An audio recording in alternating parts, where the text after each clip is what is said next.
We are Myth Vision. Welcome back. Today we're going to talk about Old Testament manuscript contradictions, how the Hebrew scriptures don't even fit or line up with one another. According to this scholar, Dr. Robert M. Price is going to delve into the Old Testament with me, and we're going to have a little bit of fun.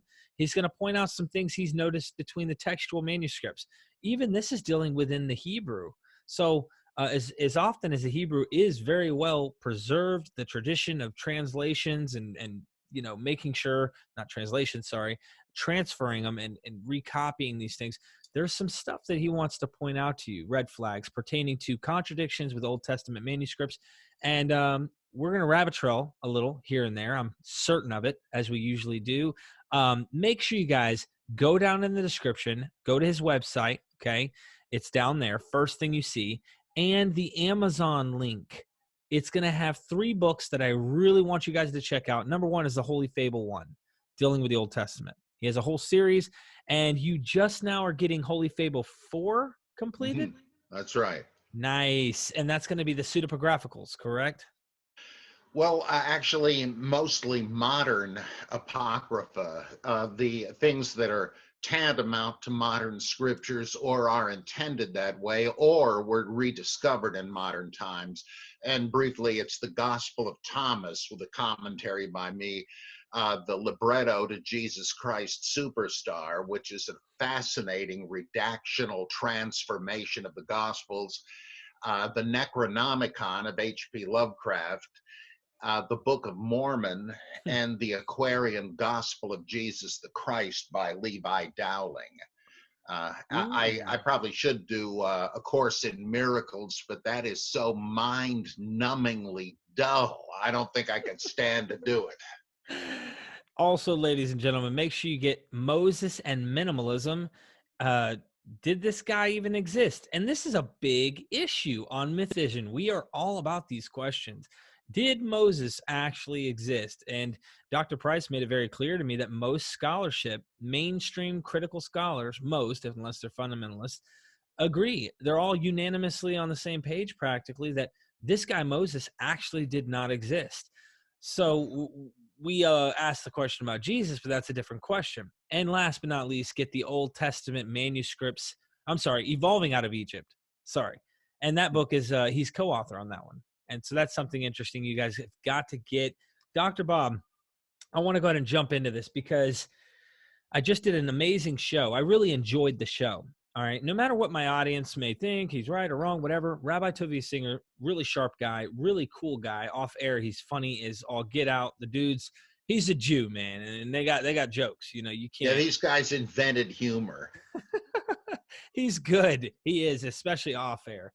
And he does it on air, but he's professional as well. So he pointed out, and I kind of want to piggyback as well as go into some of the things you would point out. He pretty much was saying that the Hebrew version is the correct one. The Septuagint is mistaken. It's not as accurate, right? Or whatever, right? The New Testament mostly quotes from the Septuagint, and somehow there's a preservation of truth, being that there's this language of Hebrew that is accurately passed down. And he showed flaws, if you will, with the New Testament as too. We kind of rabbit trailed into like why the gospel synoptics showed that the women came a day later to put spices with the dead burial of Jesus, but John has them burying it with it. And it's like, guys, you can't even get your story straight. And it's like whoever did this is trying to conflate or create a story about Jesus, at least the tomb situation. In the Old Testament, though, he believes in his scriptures. So I decided, and I already told men I wanted to bring a scholar of your caliber onto the show that doesn't believe, that's going to think highly critical of these texts as well, and discuss the differences or even contradictions pertaining to the Old Testament manuscripts. And with that being said, guys, ladies and gentlemen, I appreciate you listening to me, but this isn't what we're here for, is it? I want to hear Dr. Bob. Thank you, Dr. Bob. Thank you.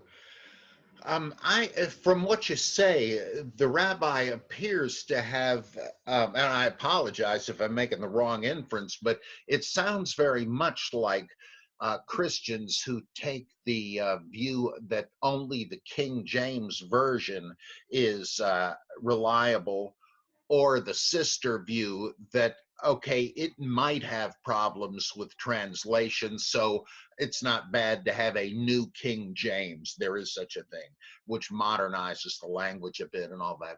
But the underlying, uh, well, yeah, the underlying the Hebrew and Greek texts are reliable and perfect, and that's why we should stick to that and not look at the other various manuscripts.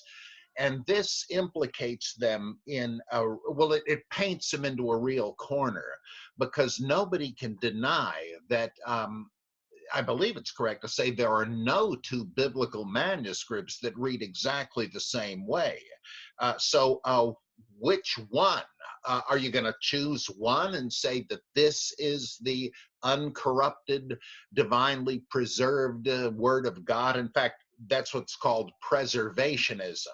It's like, if God inspired the Bible, wouldn't he take special care to preserve it? I mean, what's the difference, really, if you can no longer be sure that that you've got what the writers wrote? In fact, there's a huge irony in inerrancy apologetics.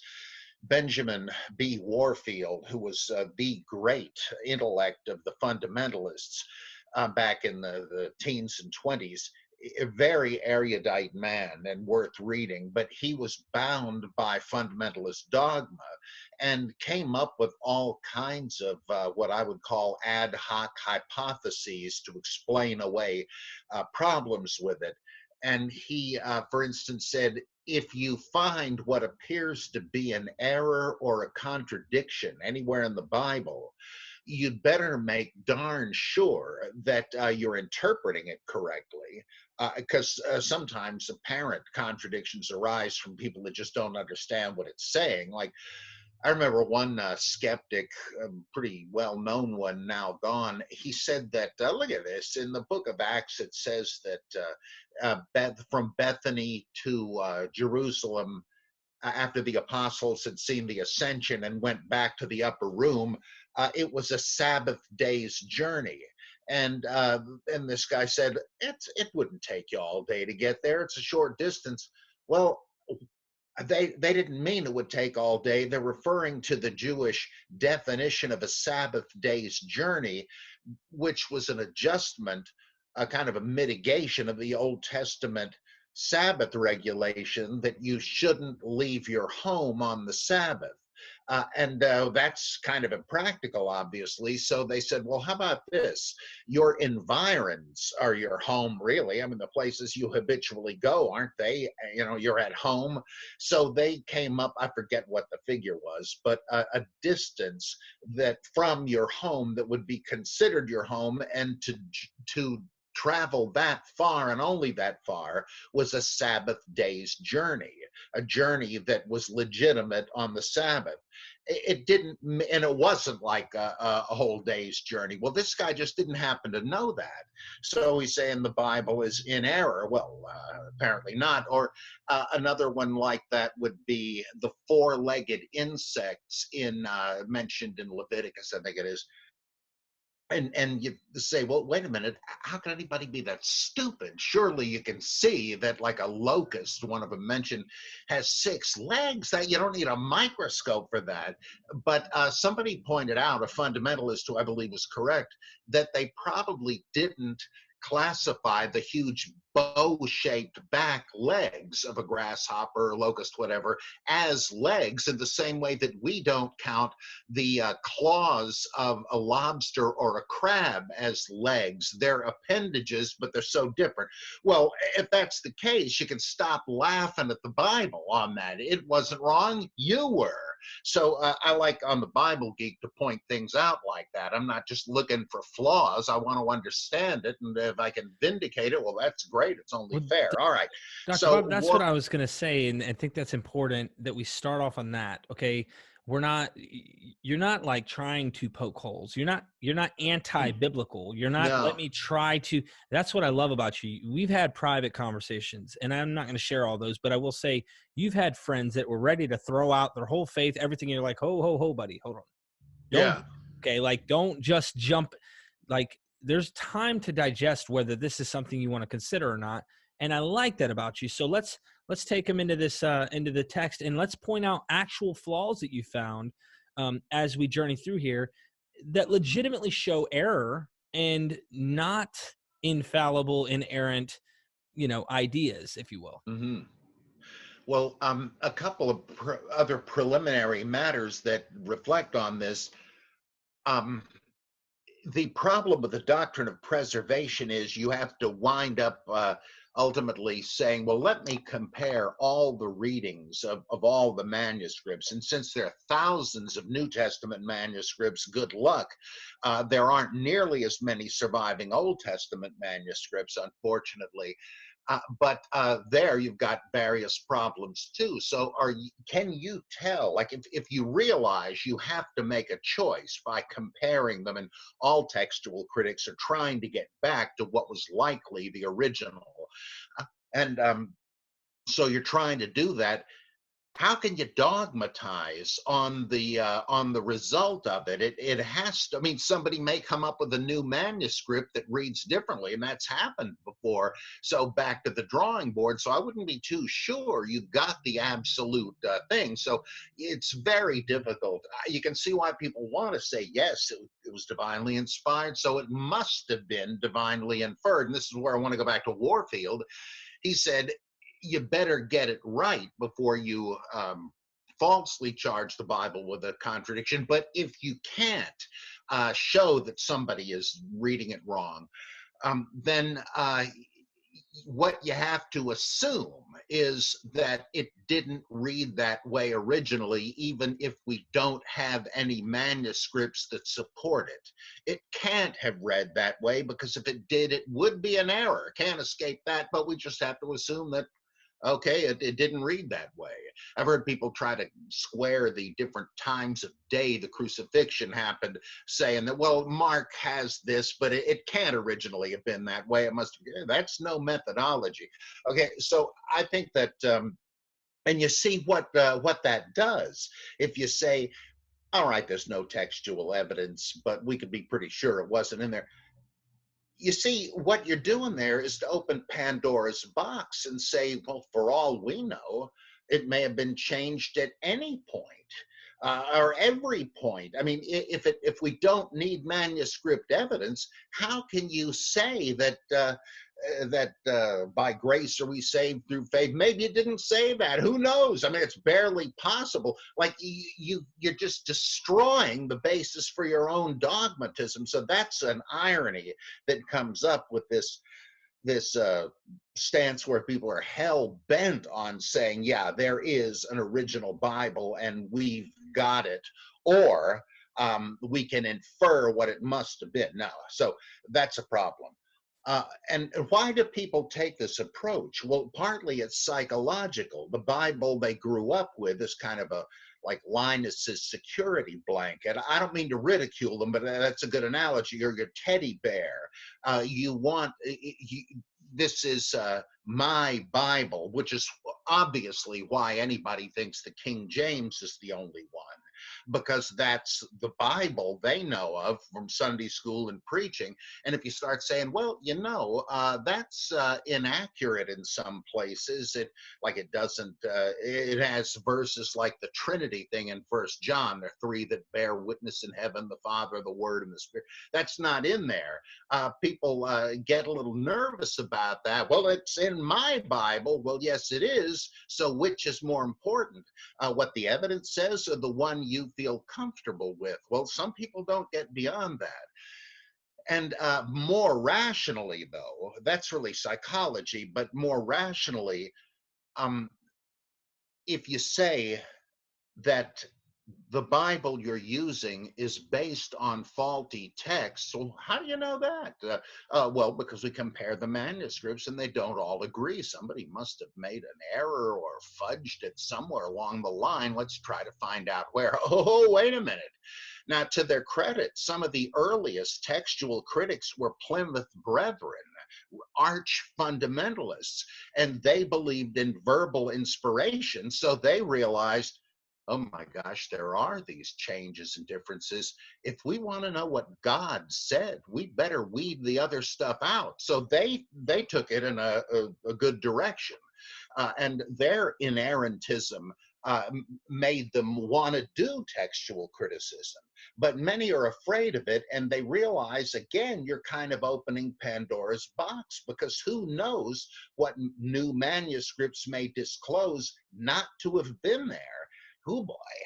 And if you look at the footnotes in any modern Bible, there are many places where in the New Testament, for instance, it'll say some manuscripts have Father, forgive them, they know not what they do, but others don't, and it's kind of evenly divided. We don't really know which is the original. Or the Son of Man came not to destroy men's lives, but to save them. Boy, that's a great line. It's not in all manuscripts of Luke, though, enough of them to make it a toss-up. Well, people don't like that. They want to be able to rely on it because they're not scholars, and not everybody needs to be, but they have a different kind of an investment in the Bible. Okay, so the for them, you're throwing the whole Bible into jeopardy, because again, we don't know what the next manuscript discovery will bring. Okay, another important issue is that the question of the relationship of the Greek Septuagint to and a great little anecdote about that. But the relationship of it to the Hebrew original. But you know why they call the Greek Old Testament the Septuagint? It means the 70. And the legend that we read of, I think in the Epistle of Aristeas and in Philo Judaeus, both late BCE writings, they had the idea that the Ptolemaic king, I forget which one, was building this huge library in Alexandria, and he wanted all the classic works he could get. And so he asked Jews, or plenty of them, got along real well in Ptolemaic Egypt. He said, would you translate your scripture for us so we can have it to consult in Greek? And so they got 70 scholars. And it's a little unclear, but it seems like that each of the 70 did his own translation of the whole Bible. I've heard it described as if it was 35 teams of 2 who did it, but either way, you had them do their work and come back together, and son of a gun, every one of the translations was exactly the same. And how could that happen unless the Septuagint was divinely inspired? And of course, you know why they say this, because it's like saying the King James, my Bible, is just as good as the original, which I can't read. And so it's the same idea. Centuries later, the Catholic Church got St. Jerome to translate the Septuagint into the Latin Vulgate, and that became the official inspired Bible for the Catholic Church. Martin Luther, of course, wanted nothing to do with this. He says that's 2 steps removed from the Bible. He wasn't going to buy that. So you see the instinct again. Well, we usually think in terms of what I just outlined. It already existed in Hebrew, and Hellenistic Jews translated it, so others, including Jews of the diaspora who grew up in North Africa or Europe and no longer spoke Hebrew. They didn't know it, couldn't read it, so if they were gonna read it, they needed the Greek. And this was controversial. Rabbis in Palestine had a funeral for the Bible when this thing was published. They thought, this isn't the Bible. The same thing happened when the Revised Standard Version was published, the New Testament, in 1946, I think it was. You had fundamentalists vilifying the translators. I read this hilarious pamphlet where they described the translators as God-hating, Christ-denying liberals. Holy mackerel. If you've ever met Bruce Metzger, this guy is more saintly than Jesus, but he's a God-hating Christ. Come on. Anyway, you see the depth of this feeling. Well, nowadays, some scholars have reassessed evidence for the dating of the Septuagint and the Hebrew texts. And some think that like Russell Gmirkin, if that's how you say it, I think it's Gmirkin. He wrote this unbelievably fascinating book called Berosus and Genesis, Manetho and Exodus.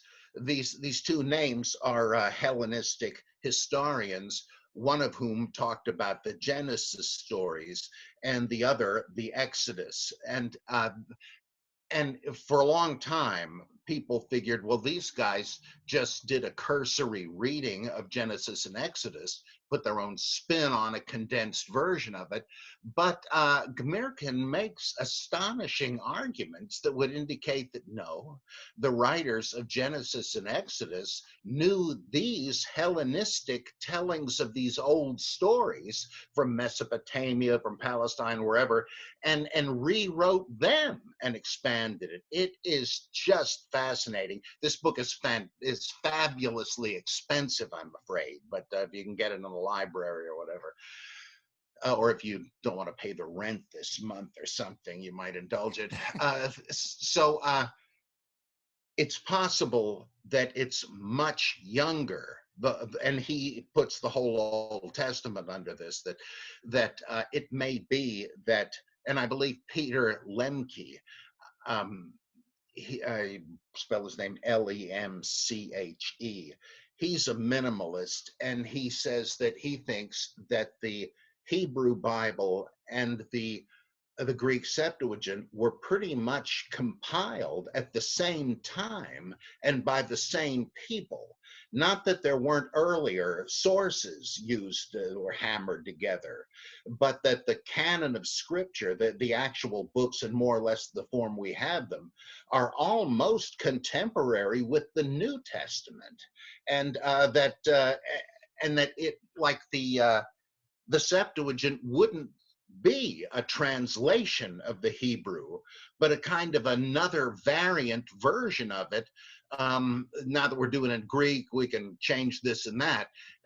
Again, you can't prove this, but there are some fascinating arguments in their books that I would really recommend. In fact, I think Gmirkin puts the compilation of Genesis and Exodus in the 3rd century BCE, the 200s.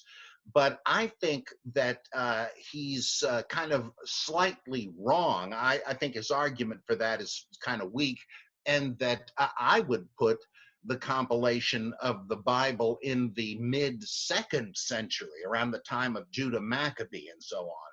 And I explain some of that in Holy Fable, Volume 1.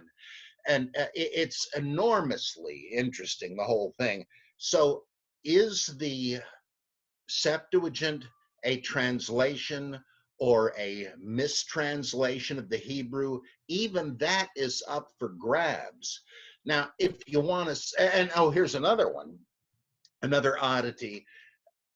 We've always figured that when the Hebrew Bible has the tetragrammaton, the 4 letters that in English transliteration would be YHWH, and we say Yahweh or Jehovah, that's a mix-up simply because Germans first pointed this out, and for them, and so they would say JHVH, because that's the way they pronounce it. A W is a V, and so forth. So Yahweh. And but in the Septuagint, whenever it had said that, it says Ho Kurios, the Lord, which would have been a straight translation of Adonai in the Hebrew, which just means Lord. And various gods were called that, like Adonis is the same name as Adonai. Well, they figured, okay, they changed it. They substituted Kurios for Yahweh because of the taking God's name in vain commandment. Right? You shall not take the name of Yahweh, your God, in vain, for Yahweh will not hold him guiltless who takes his name in vain. Well, what did that mean? I know it sounds like I'm way off the track here, but it all feeds back in. It apparently meant that to take Yahweh's name in vain was to swear falsely. As you know, in the Bible, people are saying, hey, as Yahweh lives, I didn't do so and so. Well, so nothing's truer than that Yahweh is the living God. So you're saying this is absolutely true. But suppose you say that and you're lying. You're invoking the name of Yahweh in vain, emptily, and you're going to pay for it. Or breach of contract. You made a promise. Look, I'll get your gazebo built by May 1st. You can count on it as Yahweh lives. Okay, but then you don't. Well, you've taken his name in vain. That's probably what it meant, but nobody was too sure in later centuries. And they said, look, they had this thing with building a fence around the Torah. Let's come up with extra commandments that admittedly are not spelled out in the text, but they form a protective wall. If you go to this trouble, you're not going to get within breaking distance of the literal stipulated commandments. So how do you make sure you don't ever take the name Yahweh in vain? Well, you never say it at all. It's too holy. The high priest can say it once a year in the Holy of Holies, but that's it. Not otherwise, you're defiling it. Like when the Lord's Prayer says, hallowed be thy name, surely that's what it means. Don't throw the name Yahweh around. Like in Monty Python, one of the great biblical epics, The Life of Brian, but all I said was this halibut is good enough for Jehovah. You shouldn't say that either. And the guy's going to get stoned to death. Well, okay, the Septuagint had kurios. This is why we figured they did it. But apparently some manuscripts of the Septuagint that have come to light don't do that, and they simply transliterate the four-letter name, the tetragrammaton, into the equivalent Greek letters. I think Jehovah's Witnesses make a lot of this, and rightly so. Does this mean that Christian copyists were trying to read Jesus, the kurios, the Lord, Jesus is Lord? Were they trying to read high Christology back into the Old Testament? They might have been. The evidence is pretty sparse, but that's just because any manuscript evidence that would go that far back is pretty sparse. So it's there are open questions about what the Septuagint originally said.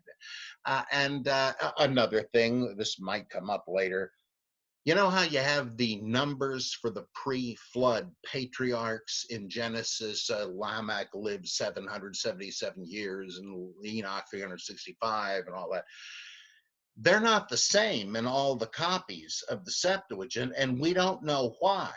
And this is unfortunate because two of them, Enoch and Lamech, obviously have symbolic significance, because one implies Enoch was a sun god. His life lasted 365 years.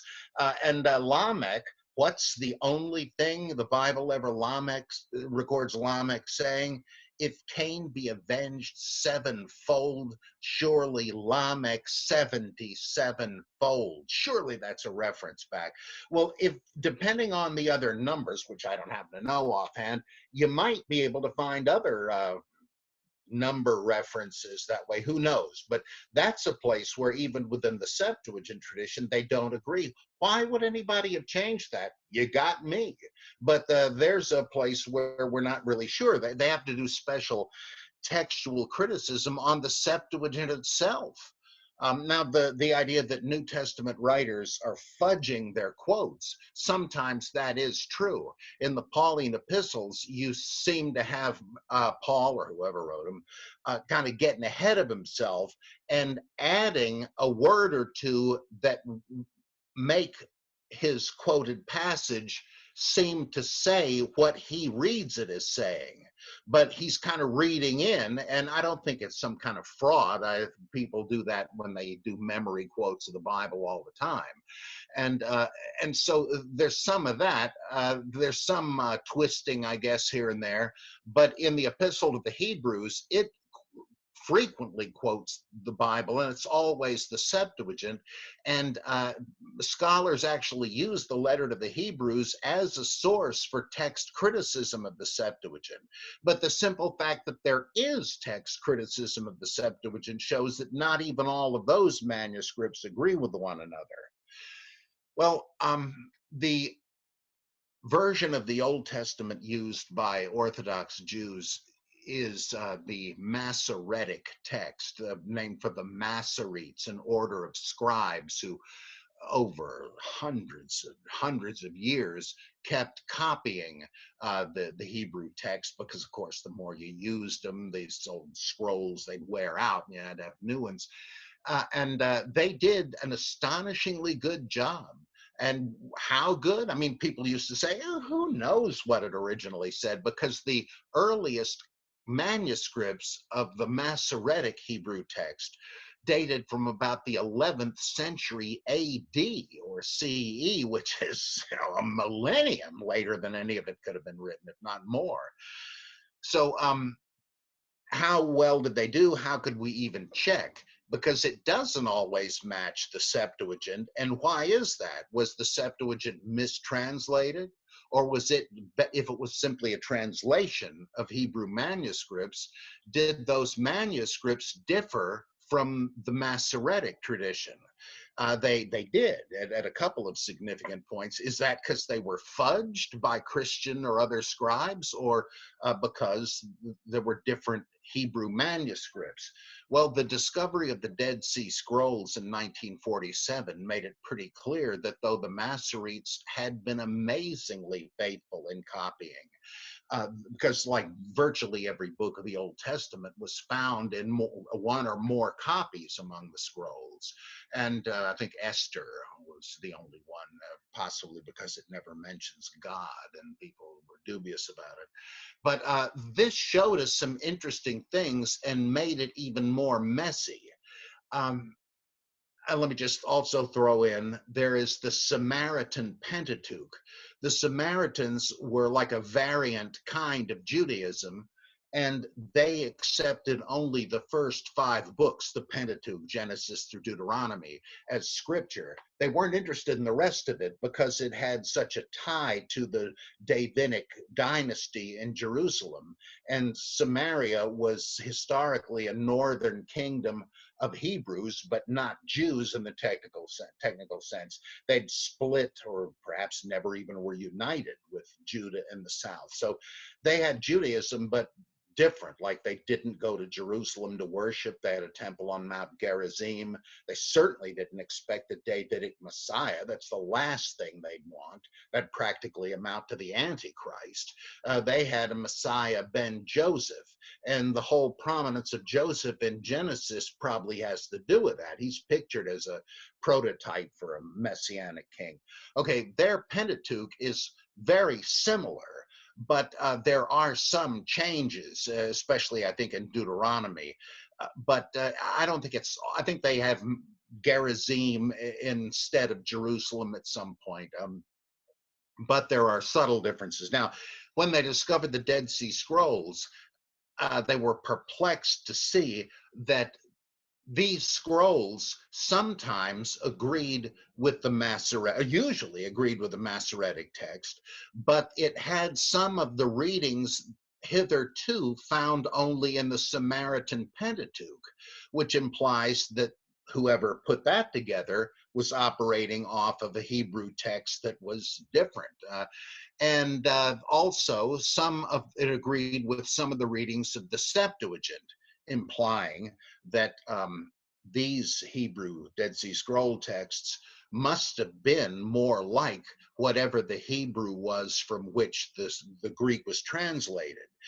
And so this is one big reason you find in the footnotes of the Old Testament, almost whatever version you're reading, that it'll say some manuscripts say, or this or that translation of ancient ones, like the old Latin or the Georgian or the Armenian version has this, and it kind of sounds like it makes more sense in the context. So we think the true reading fell out of the Hebrew. It doesn't occur in any Hebrew manuscript, but it almost has to have been this. And so there's a lot of fighting over that. There's this great book, the Oxford Hebrew Study Bible or something, I'm forgetting now, where it is the Masoretic text, but there's loads of footnotes saying, hey, the Septuagint says this, make your own judgment. Well, a couple of places that show the importance of knowing that the Septuagint preserves earlier readings are kind of interesting. In one of them, this is, I think, in Deuteronomy 32, it says, when Elyon, the Most High God, let me just grab it here. I have a Bible. I can't be that lazy. Grab the darn thing. This is really a shocker. Okay. And it was to me when I first heard it suggested. Deuteronomy.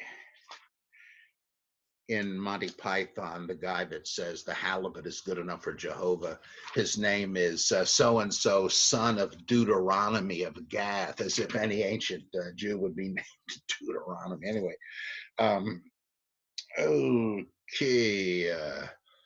When this Deuteronomy 32:8, when Elyon, or when the Most High gave to the nations their inheritance, when he separated what? The Hebrew says the sons of God. The sons of men. He fixed the bounds of the peoples according to the number of the sons of men, or the sons of Israel. That's what the Hebrew says. For Yahweh's portion is his people, Jacob, his allotted heritage. This seems to draw a distinction between Elyon, the Most High God, and Yahweh, implying that he got his share like all the other ones did. They had their own little nations to rule. And that's very clear in the Old Testament. If you were an Ammonite, you worshipped Chemosh, and you were right to. If you were a Syrian, you would worship Rimmon, like the leper Naaman says, when I go home, I got to go to the temple of Rimmon. And Elisha doesn't tell him any different. Yeah, of course. Yahweh was the God of the Hebrews. Well, the Greek Septuagint, and now some of the Hebrew texts from the Dead Sea, he separated them according to the number of the sons, not of Israel, but the sons of El, the sons of God, which makes a whole lot of sense, because it implies that these godlings were subordinates of Yahweh and of Elyon, and that Yahweh, before he was assimilated to Elyon, was one of the 70 of them. Well, that's kind of important. So the Septuagint already had that, but it's easy to imagine it was just a goof. But turns out no.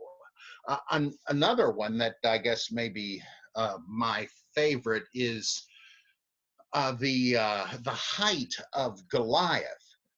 When it says that he came out to face David, he was, and they give the cubits, the equivalent would be, he's 9.5 feet tall. He's like Henry Pym, Giant Man, or the Jolly Green Giant, or something like that. No, according to the Septuagint, and now the Dead Sea Scrolls Bible, it's 6.5 feet tall. In fact, the Bible even implies why he was that tall, because later on, when he pops up again, he in 2 Samuel, I think, it says he was with a bunch of his buddies who were all 6 feet tall, and had 6 fingers on each hand. Well, they didn't know why, but we do. These guys were pituitary cases. So that's, there's something to that, oddly enough. But there's one of those places where it's not a fairy tale. It's at least based on what people had actually seen. So, Dr. Well, Bob, real quick, in the Dead Sea Scrolls, is there Hebrew manuscripts that say 6.5 feet? yes, that's right. Okay, so the Masoretic says 9.5. Yeah. So somebody made a goof somewhere along the line there. Okay. And the earlier version, we kind of thought was preserved in the Greek translation. But what do you know? Here's like the Dead Sea Scrolls come from 1,000 years earlier than the Masoretic texts, and they have the Septuagint reading that he's 6.5 feet tall. And then one of the most exciting things, so it's a little anticlimactic, I'll agree, is the rediscovery of a missing part of the Bible in the Dead Sea Scrolls. When Saul is introduced in the Bible, he rallies the troops because a is this the one? Nope. This is the Samuel. Yeah, I think. Yeah, Saul meets Samuel, and let's see. Sorry about this. Oh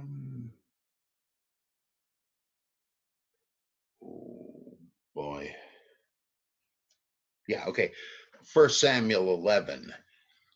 Then Nahash the Ammonite went up and besieged Jabesh Gilead, and all the men of Jabesh said to Nahash, "Make a treaty with us, and we will serve you." But Nahash the Ammonite said to them, "On this condition I will make a treaty with you, that I gouge out all your right eyes, and thus put disgrace upon all Israel."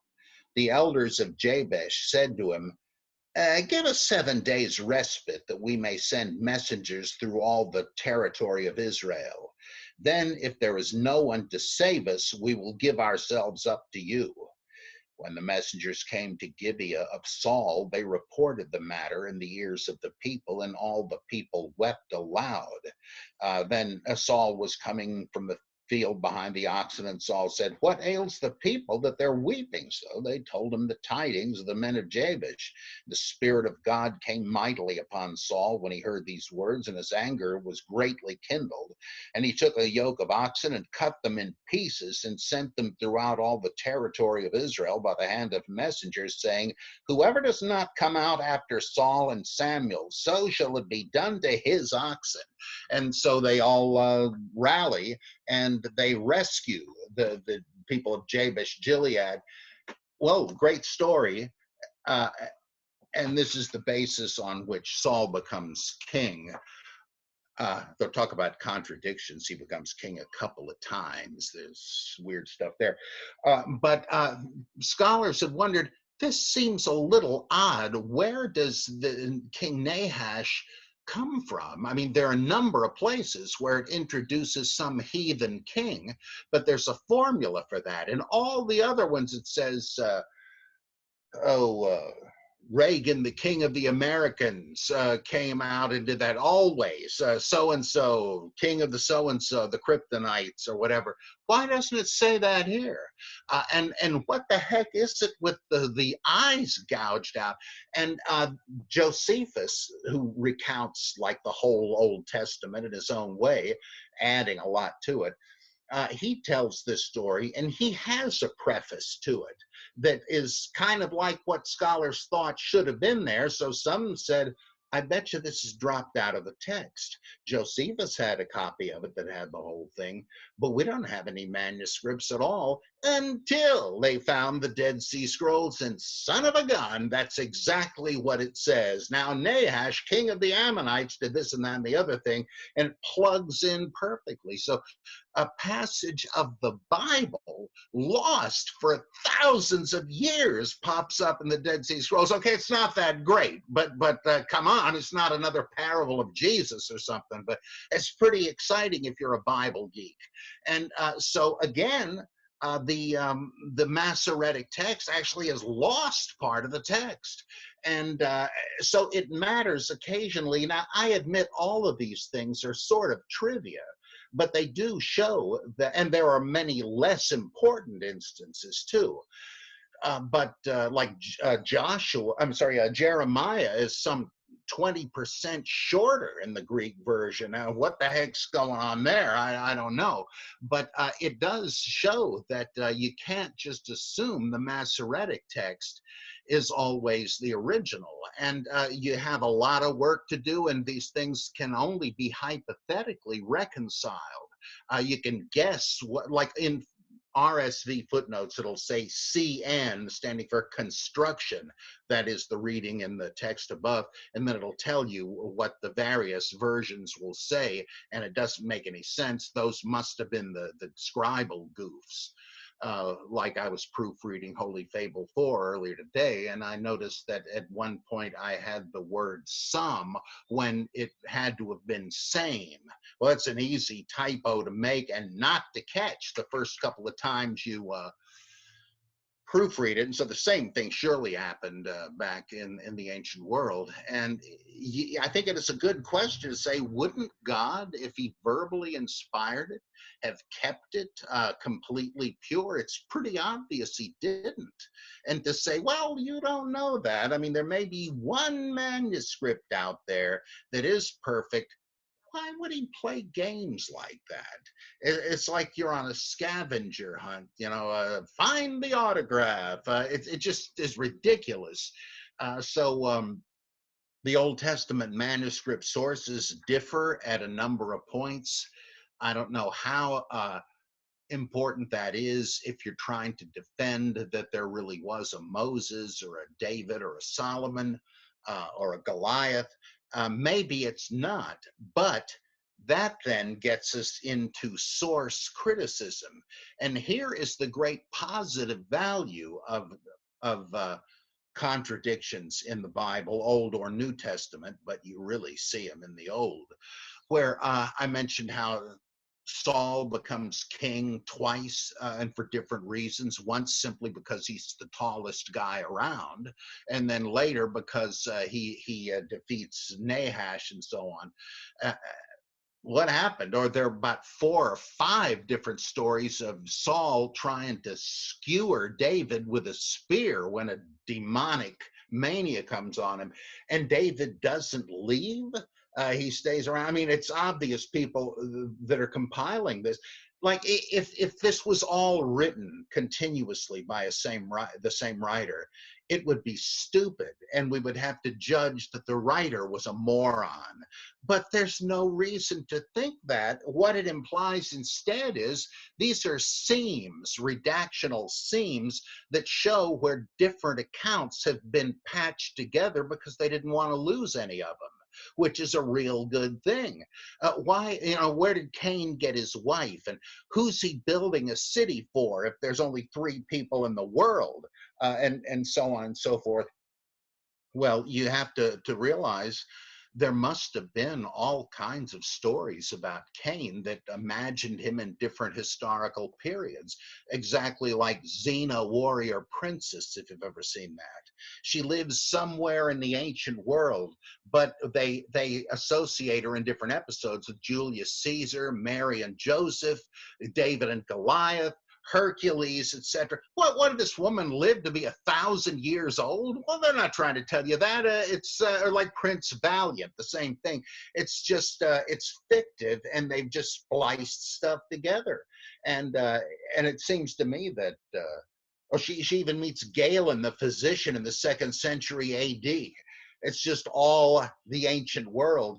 Well, this kind of thing helps you understand the Bible and what kind of a thing it is. Of course, there's similar things in the New Testament. Like, how could the disciples have been such utter blockheads that after seeing Jesus feed a crowd with just a couple of crackers and a can of tuna, that the next time they're in the same situation, Jesus says, well, you try feeding them. Where are we going to get the food for this many? You idiot. What did you just see? Well, of course, that's not an intended thing. The Mark the Evangelist was just preserving all the different versions because he knew somebody would gripe. Hey, where's this? And rightly so. I'd complain. And I always like to see deleted scenes in movies and so forth when it's over. So these things, the higher criticism, what we're talking about before, textual criticism, is called the lower criticism for some reason, but the higher criticism, it's kind of like the lower opens the door to the higher. Once you start scrutinizing it with a microscope like this, you start noticing things you can only explain in terms of, well, different accounts patched together. And I think there's great enrichment of understanding. I like the phrase I came up with once for an endorsement in a guy's book. There's nothing more pious than understanding the scripture. And I say to fundamentalists, look, you have to harmonize everything so you can pretend that it's a magic book with no contradictions or errors. Your belief about the Bible puts blinders on you. You can't read the Bible as is. Like Clark Pinnock himself, an evangelical, said, the fundamentalists don't like the Bible they've got. And exactly right. And so I say to them, your way of looking at the Bible creates problems you cannot solve. Well, I guess I'll have to wait till we get to heaven. And the angels say, well, here's what really happened. Son of a gun, why didn't I see? But my approach to the Bible actually has answers to these problems. Now, which do you think is the better approach? I want to know what the Bible says too, and I'm willing to see it, even if I don't like it. How about you? Dr. Bob, give us a good book. Obviously, you do some of this in Holy Fable, but what's a really good book that you've read that really dissects errors, if you will, between manuscripts, that really delves into the Hebrew scriptures from the LXX to the Hebrew version, the Masoretic, if you will, so to speak? And I don't mean 11th century necessarily, but maybe just the whole tradition of it all, and really dissects it. Is there a certain book by any chance that you recommend? Well, I'm more conversant with books about the composition of the Old Testament and the sources and how you can tell they're different. And the classic book on that is Julius Valhausen, which is Wellhausen,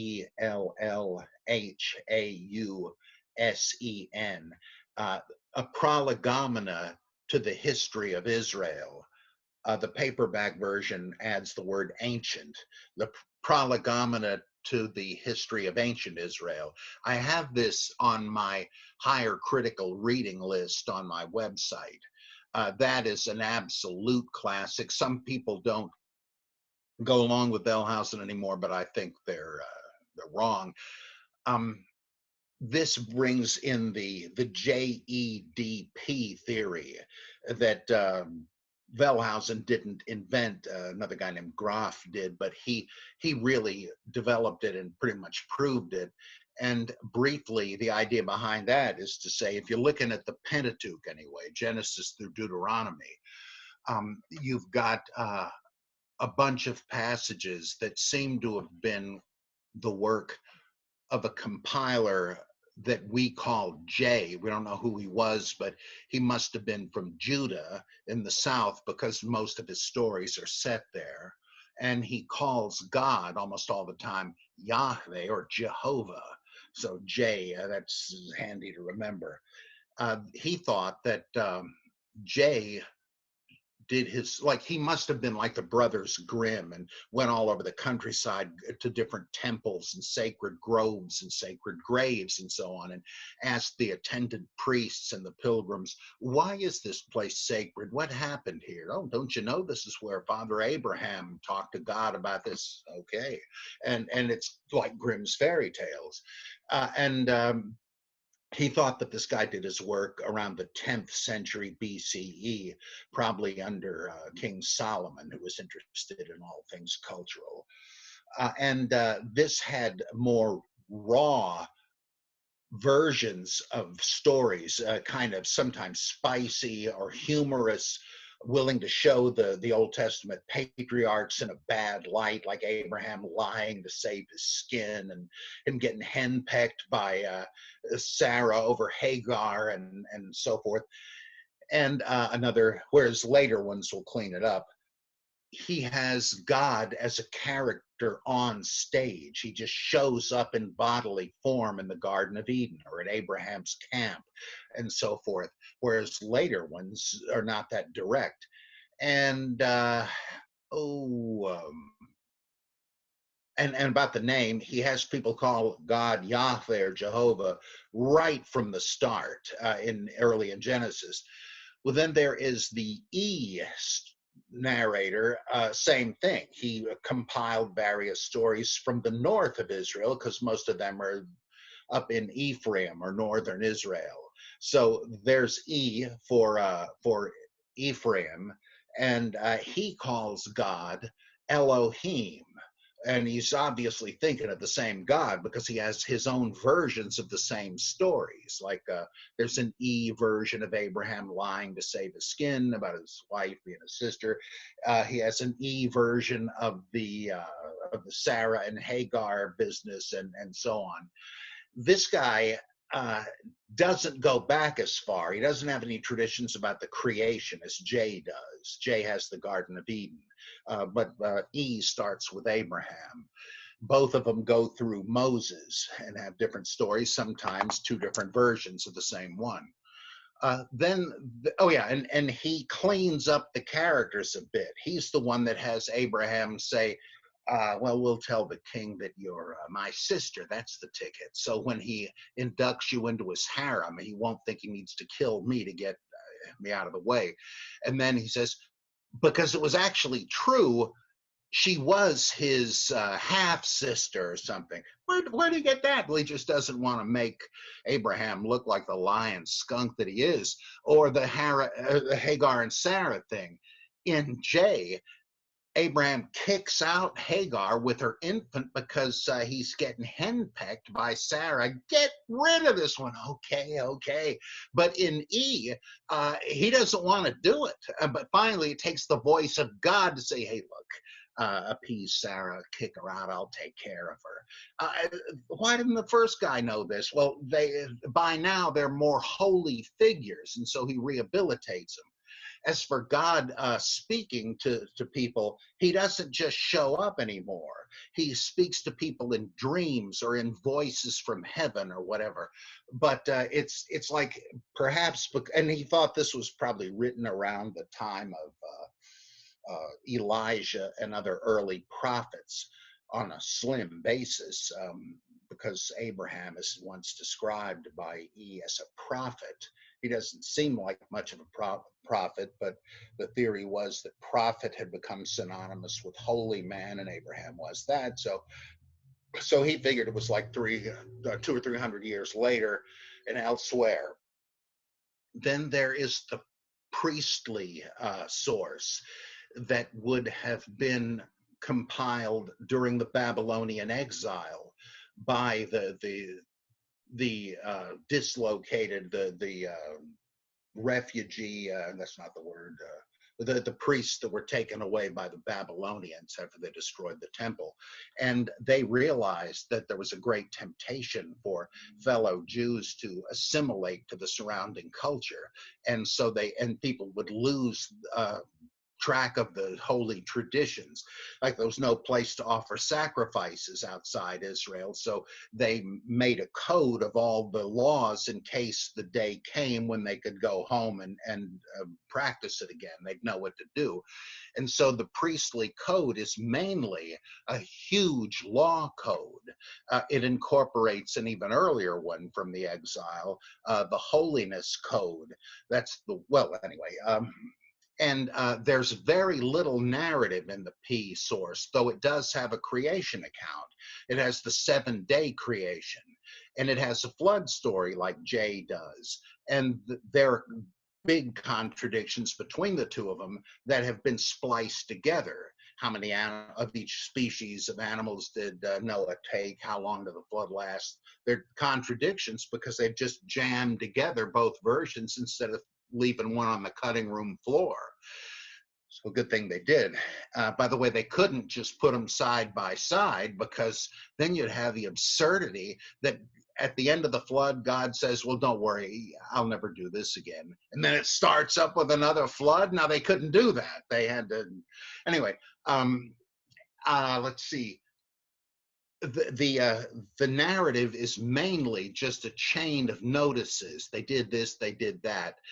It's hardly any kind of narrative. Until you get to Moses. And then a lot of Moses stories are really legal precedents, fictive ones, but it's all about the law. And this, again, was probably done during the exile, which would make it like the 7th century BC.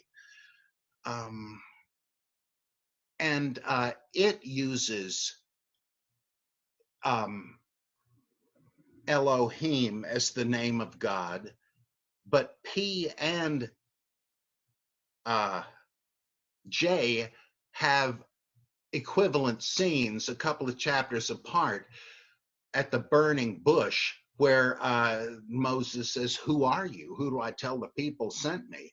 And in both cases, my name is El. I think in P it's El Shaddai. That's the name he really likes, which means something like God Almighty, though we're not really sure.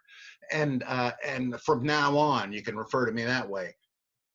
So in the earlier parts of the P narrative, it's always Elohim until Moses, and then it's often El Shaddai or Yahweh, and it's impossible to use that criterion anymore. Finally, the D is the book of Deuteronomy. It has about 3 chapters of biblical history, starting with only the parts about Moses, which someone has combined from J and E, so you can tell this is a later stage, and then they add a whole new law code that is ostensibly Moses giving a rehash of the same law to the next generation of Israelites, but it's different. So it's not the same thing. That's just a kind of a way of having a segue into it. Now, when was Deuteronomy written? Some people say this is the so-called Book of the Covenant that Hilkiah and Huldah found in the temple, and under old Sunday school ledgers and stuff. And they brought it to Josiah and said, get a load of this. If this is what we are supposed to have been doing all along, we're in for a bruising. God's not going to like this. And so they had the big reform of Josiah. So scholars figured that was literally true, and even if these priests made it up, it dates from about the time of Josiah. Well, all of those dates have been thrown into a hat, or into a turban, I guess we should say, because it looks like the arguments for those dates are pretty flimsy. And as I said before, the compiled biblical books may go as late as the 3rd or the 2nd century BCE, though their sources are older. Like Gmirkin takes for granted the JEPD theory. He just thinks that he doesn't venture a guess as to how old that material is. But if they have something to do with it, he never explains it. So this doesn't really negate the Valhausen business, but it's an attempt to explain how it came together into the books we have. And the dates, who the heck knows? It's really anybody's guess. So we wouldn't. Simplifying this, Dr. Bob, for those who are watching who are like me, the JEDP theory, is it similar to, and I mean, not maybe identical, I've heard there's probably even more issues with this than it is looking at the gospel narrative, trying to find the source material like the gospel Q. Is it somewhat something like that, where it's like, exactly. Hey, okay, so there's a previous Old Testament version that maybe they trying to get their story straight, so to speak, by different sources, or whoever's writing it for whatever their purpose is, they're writing stuff based off these 4 sources. And there's probably more than those 4, right? Well, people have argued for other ones, just like some scholars have said there were two J sources because you Okay. can find contradictions within it, and it could be. And let's see, with the Gospels, some think that there were earlier versions, like a proto-Luke or a proto-Mark that was later elaborated into what we have. And there are good arguments for that. Most people settle what they call the synoptic problem this way, meaning the three synoptic gospels, Matthew, Mark, and Luke, that kind of take the same perspective, hence synoptic, seeing together. And because they have so much overlap and so much of the very same wording, that they can't just be independent memory accounts. It couldn't possibly be that specific. But there are a bunch of changes, but they kind of make sense as editorial changes. And but most scholars still hold the two document, four source theory, which is that the earliest two sources was the Gospel of Mark the Gospel of Mark on the one hand, and then the Q source on the other. Q for Quelle, meaning source in German, so just the saying source, because there's virtually no narrative in Q. It's much like the Gospel of Thomas, just a set of sayings. Now, what was that, and how do we determine it? Well, there are no extant copies of Q, and many scholars deny that there was one, but it still makes sense to a lot of us. And Q is basically the material that Matthew and Luke share with each other that they did not get from Mark. So the material that is parallel between those two gospels, but not in Mark. Because like Matthew uses some 90+% of Mark's text. Luke uses some 65%, and then both of them add a bunch of stuff. So the assumption is that Luke and Matthew, working independently, were both acquainted with both of these sources and decided to combine them, but they did it independently with different results.